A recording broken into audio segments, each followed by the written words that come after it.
Hi everybody, how you doing? My name is Dr. Ayana Key Campoli, and I am here at my parents' house in Stone Mountain, Georgia, and we are basically waiting for Hurricane Irma to hit Georgia. So I thought this would be an appropriate time for me to share my September 11th, 2001 story. Today is September 10th, 2017, and I'm living in Georgia. But September 11th, 2001, I was living in Brooklyn, New York, and teaching at a school numbered 8, Public School 8, PS 8, which is located in Brooklyn Heights. Now, Brooklyn Heights is a Brooklyn neighborhood that's right across the East River from Lower Manhattan, where the Twin Towers were located. And I was teaching 3rd grade, and on that morning, we were about to do a math lesson, so the kids were assembling on the rug and doing like a little math warm-up activity when we felt like this boom, and we heard a boom. And so I got up and I went to the window, and I couldn't see anything out the window.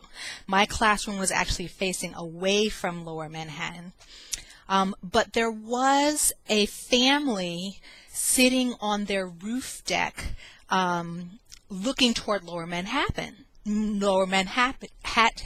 So I opened up the window and I yelled out the window, "What happened? What was that?" And there was a father, a mother, and a toddler, and the dad yelled back, "Oh, it's ours." I said, "What?" And he said, "A plane hit the Twin Towers." And I went, "Oh my God." And so then I went back and sat with the children back at the rug and said, "Well, the man just said that a plane hit the Twin Towers." And I was like, I don't want, and one of them asked me why, and I said, "I don't know." And that child said, "Well, maybe the pilot got sick." And another child said, "Or maybe the instruments were wrong and the pilot was flying in the wrong direction." And I said, "This is good. What you all are doing is making hypotheses. Hypotheses are educated guesses, right?" And by that time, I had been teaching for about 6 years. And so you always look for these, as a teacher, you're always looking for these opportunities to reinforce something that you know that you're going to be covering later in the semester, right? And hypotheses and hypothesizing was something that I knew was going to be part of our 3rd grade curriculum. So I was like, "Oh, great, yeah. We're making hypotheses." Okay. And then, I had the kids, they were working on their little math do now activity, and I decided to go across the hall and just to see what I could see. And Mrs. Hallen, who teaches 6th grade, was across the hall. That her classroom was right across the hall. She was a wonderful mentor for me. But I went across the hall, and I look out and I see, the first tower is burning, and there's all this smoke and everything, and it's just a shocking sight. And I look around, and, there are some of the 6th graders are, crying. And now, when 6th graders are crying in front of their friends, then something serious is going on, because usually 6th graders, try to act all cool and everything. And I'm looking out, and I'm in shock, and I'm like, "Do you think I should bring the 3rd graders over to see this?" And Mrs. Hallen kind of gives me a strange look and says, "No, I don't think you should do that." I was like, "Okay." And I went back. And the reason that idea came to my mind, which now looking back, I'm like, why would I want to bring them to see this? Was because often when there was something that had happened in another classroom, we would go and visit. So if the butterflies hatched in one person's classroom, we might all go and see these new butterflies. If, a gerbil had babies, we would go see these, new babies, So this kind of idea that something interesting might happen in one classroom and we're going to visit and see, was something that was very familiar to me. But of course, a plane hitting a building was not familiar to me. But I was in teacher mode. Hey, this was so, what do we do? Do we do what we normally do when something happens? And Mrs. Hallen was very experienced, had been teaching for almost 30 years, and wisely said, no, 8-year-olds do not need to see this live. So then I went back to my classroom, and the kids, are finishing working on their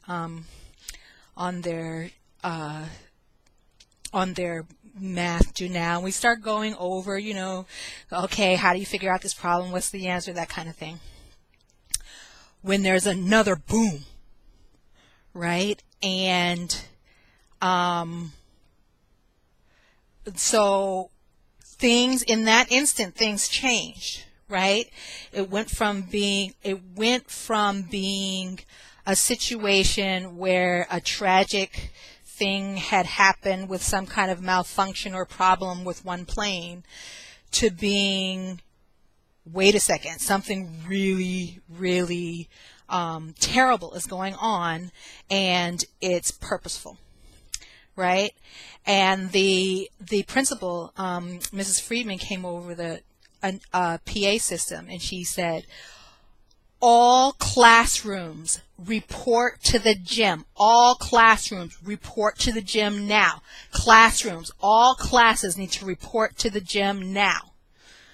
Okay, so now one of the things to understand about schools in New York, well, any building in New York, is there isn't a whole lot of space. So everything is squished together compared to Georgia, where I am right now.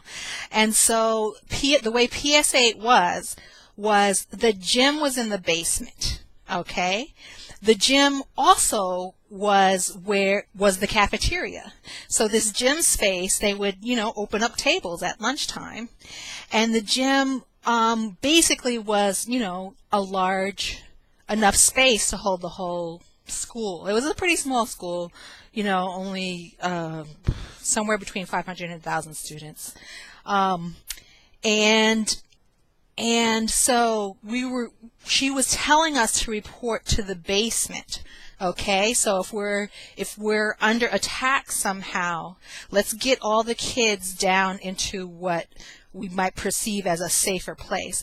My classroom was actually on the 3rd floor, because in New York everything is built upwards since there's not much space, right? So everything is condensed and built upwards. So you had my class and the older kids on the 3rd floor. Then you had the kindergarten 1st and 2nd on the, you had, different grades. And then on the 2nd floor. And then you had the pre-K kids were on the 1st floor, as were, offices and the school auditorium.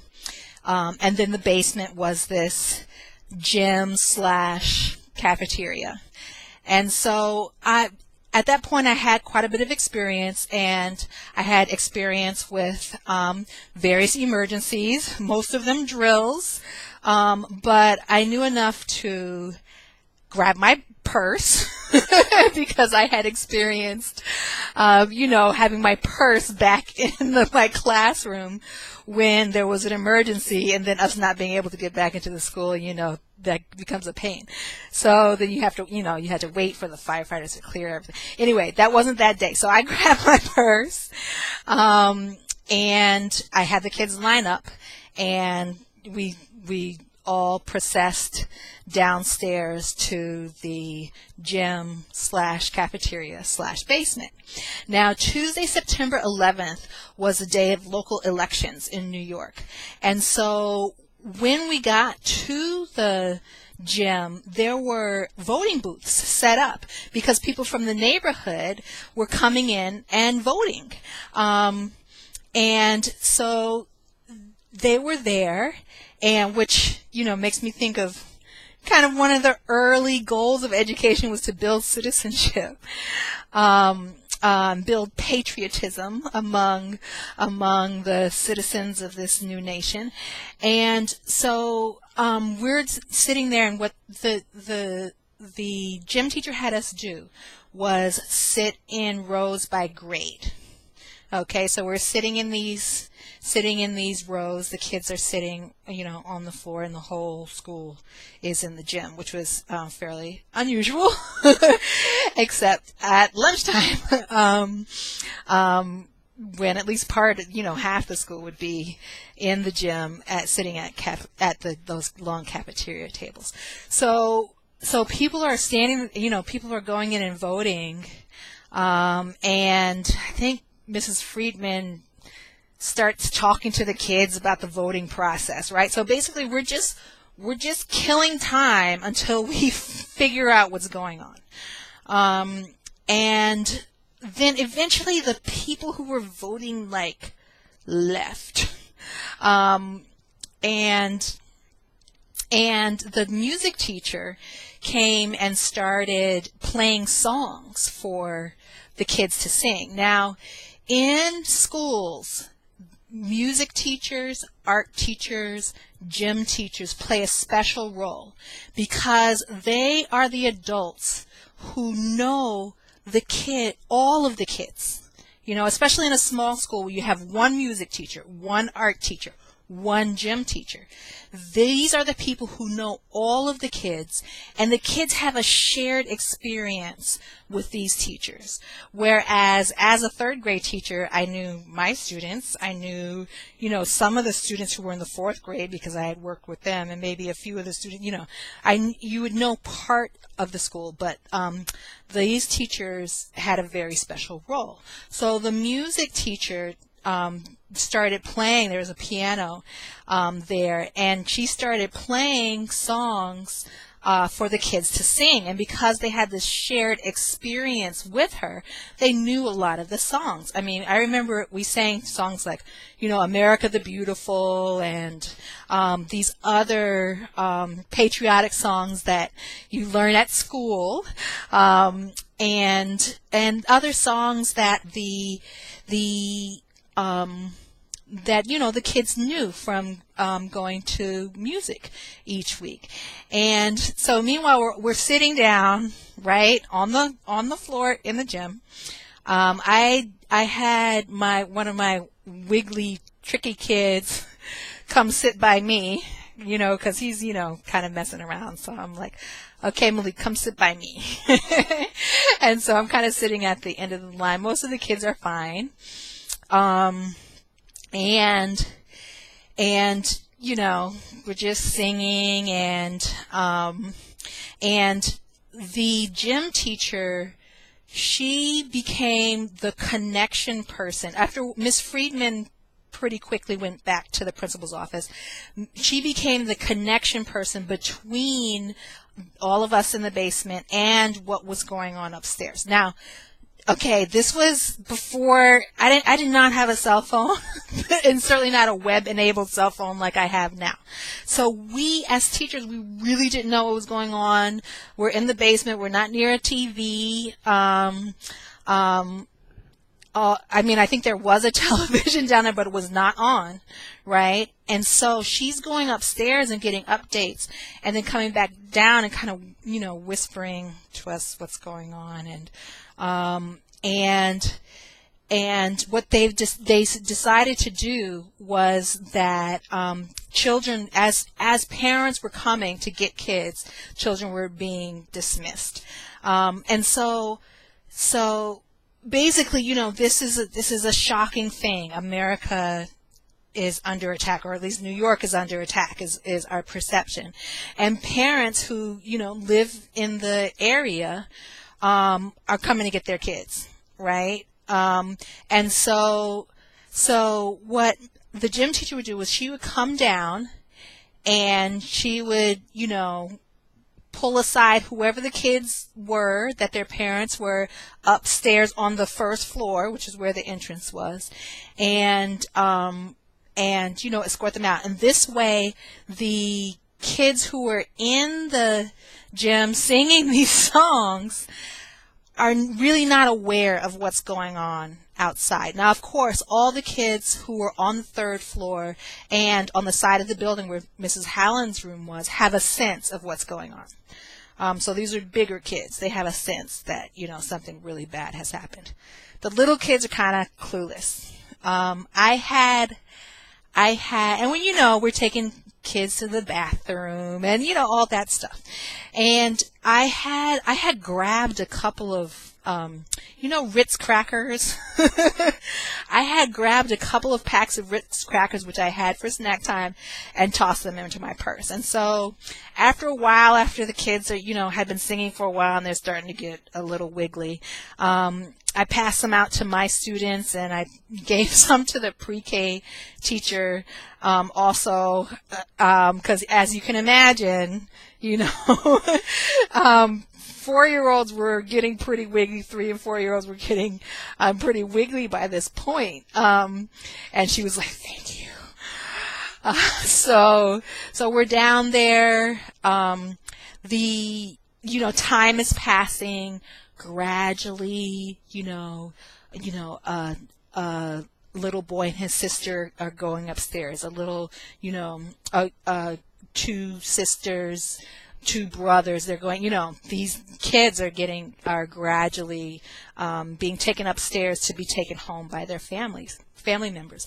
What I didn't know, since I was in the basement this whole time, was that some of the family members, looked normal, but some of them had actually been in Lower Manhattan, and they had walked across the bridge to come to Brooklyn because everything was disrupted, all transportation was disrupted, and they were covered in like ash and soot, and so it was good that they weren't coming down to the basement, because then the kids would see them and what is going on, right?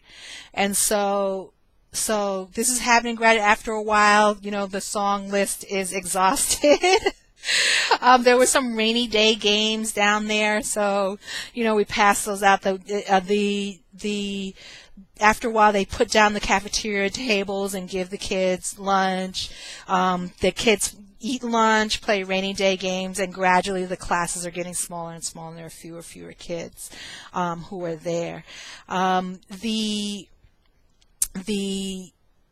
By like 3 o'clock, 3:30, 4 o'clock, almost all the kids have been picked up.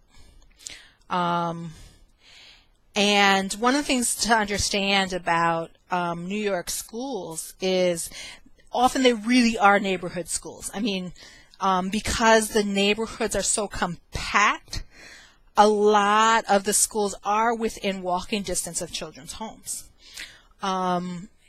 For our school, at that time in 2001, although Brooklyn Heights is a predominantly white neighborhood, a lot of the white kids in the neighborhood were in private schools, area private schools. So a lot of the kids in our school were African American and Latino kids who had been, who were from a nearby area, and their schools were overcrowded, so they were brought into PS8. But again, even though the buses aren't running as usual, the trains aren't running as usual, the parents are still close enough, those who are at home are still close enough to come and get the kids. And those who were not at home, if they worked in the area, or if they worked in Lower Manhattan, by the time, this happened in the morning, the Twin Towers were hit in the morning, parents, are walking across the bridge, and the school is very close to the bridge. And they're coming and getting their kids and then figuring out a way to get home from there. So it finally got to the point where I only had like one student left. And he's a pretty chill kid, not having a problem, very chill. And there were just a cluster of students left, and there were a couple of teachers who were going to stay with those students. It was, by this time, it was like after 4 or 5, until their families came. And then I said goodbye to my student. I'll see you tomorrow. I left the building. It was very odd. I stepped out of the school, and there were like papers everywhere. All these 8.5 by 11 white sheets of paper, and some of them were like partway burnt or singed, and they were just blanketing the street. And what had happened was, the Twin Towers were financial centers. There were a lot of files in them. And so when they fell, in addition to the smoke and the ash and the debris, there was a lot of paper. And the wind had blown all these papers across the river and into Brooklyn. So I'm walking home, and I'm passing, all this debris from the Twin Towers. Very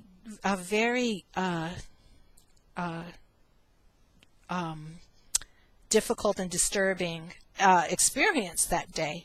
One of the things that I did notice, though, about my class that year was it seemed like having that experience, as horrible as it was, kind of drew the class together. Now, our school was fortunate. A lot of our parents were low-income parents. They were not working in the financial industry. And so we lost a set of grandparents, but we really didn't lose a lot of moms and dads. Some public schools were hit much, much harder in terms of the loss of the parents of the students. But the kids, they had experienced this, as all of us did. And so the year was, I remember we went to the firehouse, which is a common elementary school activity, right? You go to the firehouse. But instead of getting, a tour of the fire engine and getting a chance to put on a hat and put on their boots, we read a poem to them, thanking them for helping save people who were injured or killed in the attack on the Twin Towers. And so I think when I saw one of the firefighters, kind of tear up while we're reciting this poem. It was a very difficult thing to happen.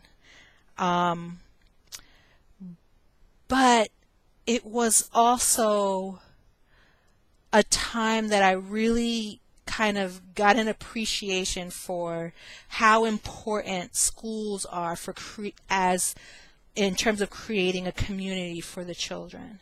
So even though, all this had happened, and there was the war that came after, and, just all these things that were kind of chaos in the world outside, we were able to make our school this safe place with the normal routines and the learning that happens, and, all the activities. And I think that was really beneficial to the children. So that's my September 11th, 2001 story. Thanks for listening.